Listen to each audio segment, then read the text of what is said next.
صدر مجلس نے اجلاس سے خطاب کرتے ہوئے کہا کہ سرکار دو عالم صلی اللہ علیہ وآلہ وسلم کی میلاد کی خوشی میں منعقد ہونے والا یہ جلسہ اور مشاعرہ سال اول سے غیر معمولی طور پر کامیاب ہوتا آ رہا ہے۔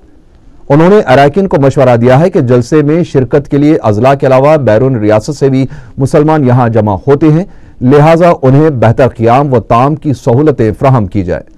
انہوں نے کہا کہ پاکستان کے معزز علماء کرام کو مدعو کرنے کی کوشش کی جا رہی ہے۔ بیرسٹر اویسی نے کہا کہ مجلس کے امن منفرد اجتماعات کے لیے جو عطیات وصول ہوئے ہیں، انتظامات کے بعد بچ جانے والی رقم سے سرکاری مدارس کے اردو میڈیم طلبہ کی تعلیمی امداد کی جاتی ہے اور یہ سلسلہ گزشتہ 7 سالوں سے جاری ہے۔ جنرل سیکریٹری سید احمد پاشا قادری نے مجلس کے جلسے کو بر صغیر کا ایک مشہور و مقبول دینی اجتماع قرار دیا اور اراکین سے اپیل کی ہے کہ وہ اسے کامیاب بنانے کے لیے متحرک ہو جائے۔ صدر استقبالیہ افسر خان نے مسلسل 9ویں مرتبہ انہیں صدر مقرر کرنے پر بیرسٹر اویسی کا شکریہ ادا کیا اور اس تاریخی جلسے کو کامیاب کرنے کے لیے تمام کوششیں کرنے کا تیقن دیا۔ رکن اسمبلی اور نائب صدر استقبالیہ محمد وراثت رسول خان نے بھی انتظامات کی تفصیلات سے واقف کروایا۔